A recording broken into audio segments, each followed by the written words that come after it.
Hi, I'm Dennis Phillips, and welcome to Everyday Reloading and Shooting.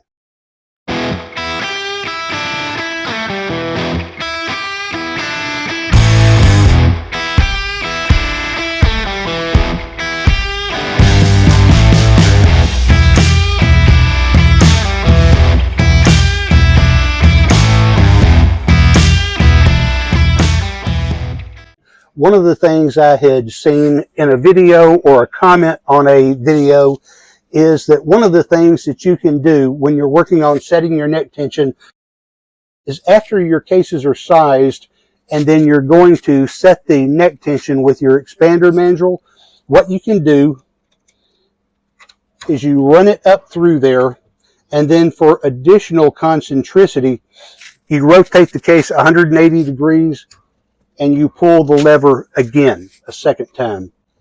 So I'm going to size 15 of these with one pull of the lever, and I'm going to size another 15 of these with the case rotated at 180 degrees and a second pull of the lever.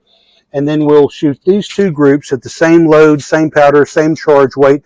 I'll be using the 73 grain ELD match with the 23.5 grains of Varget powder, and we'll see if there's really any difference between the two groups.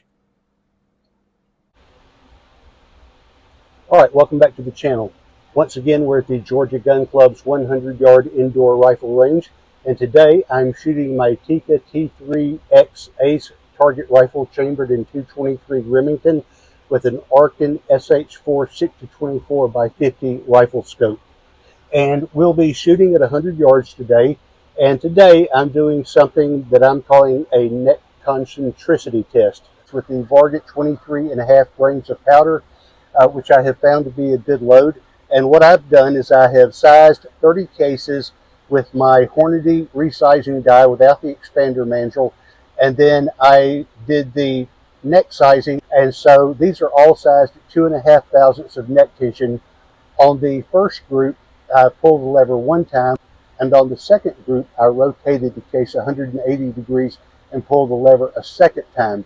So theoretically, that will make the case necks more concentric, which should give me a tighter grouping. According to the Hornady guys, to really get good data, you need a 30-shot group to really know how that round is going to perform.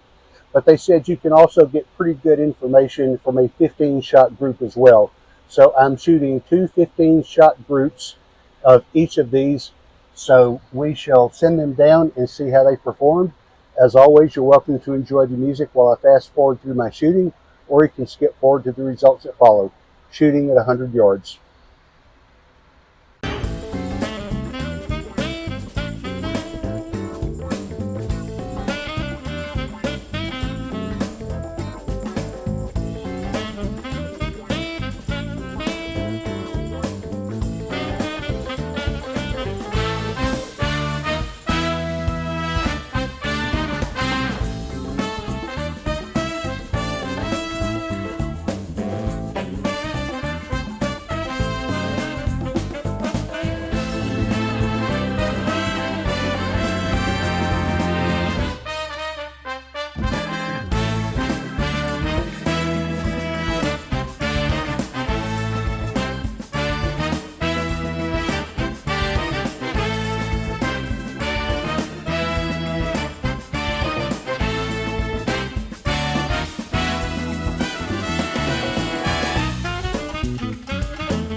All right, I was thinking to myself earlier, okay, I can hear the comments now.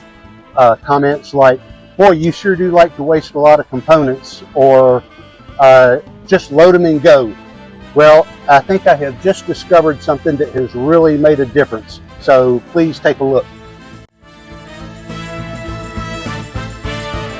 I don't think there's really any argument here. We've got the same bullet, same charge weight, same powder, same case.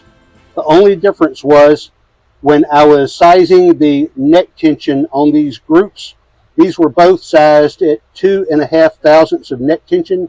On this one, when I sized it in the mandrel die, I pulled the lever one time and I was done.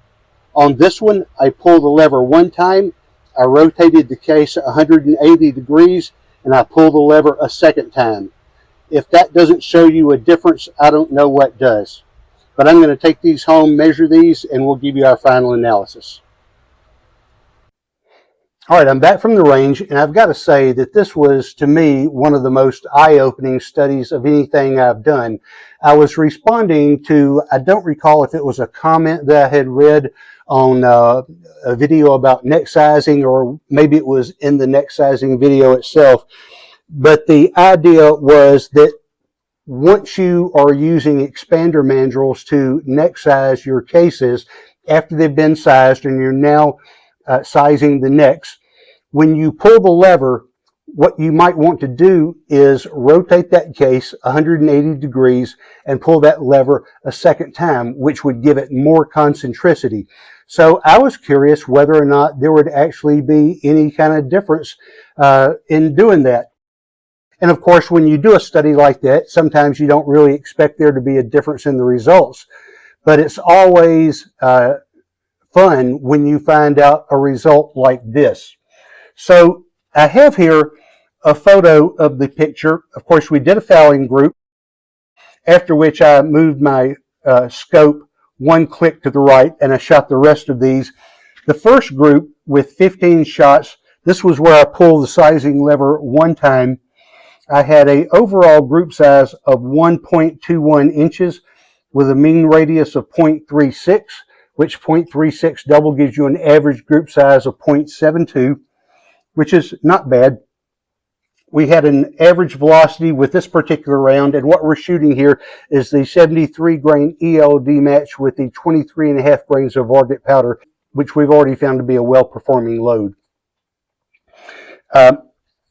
Okay, so we have a standard deviation of 18.1, and now there's a flyer off here to the right, and I know that was shooter error, so even if you compensate for that and take that flyer out of it, you've still got a group size of 1.05 inches with a mean radius of 0.32, or an average group size of 0.64. If you look at the target where I was shooting the rounds, where I pulled the lever, rotated the case 180 degrees, pull the lever again. These are supposed to be more concentric in the neck diameter. And it looks like that is the case, because now these are 15 shot groups, and anytime you shoot more shots, you can expect that group to open up. But with 15 shots, I've got a group size of 0.73 inches and a mean radius of 0.21. You double that, there's an average group size of 0.42 inches on 15 shots, I might add. So pretty happy with that shooting. And we had an average velocity at 27.32. It was pretty consistent. The previous velocity was 27.22. And the standard deviation was a little higher at 22.4. I'm guessing now the barrel's probably warming up, because I did shoot those 15 shots before I shot the last 15. So in any event, if you want to know if there's a benefit to pulling the lever on the mandrel die, when you're sizing the neck on that case, if there's a benefit to turning that and pulling it a second time, you can find out for yourself, but I'm certainly going to be doing it from now on. All right, those are my results. I hope you find this information helpful. If you have any ideas, thoughts, questions, please leave those in the comments below. I try to interact with everybody that comments. I hope you will also like, share, and subscribe. And as always, thanks for watching.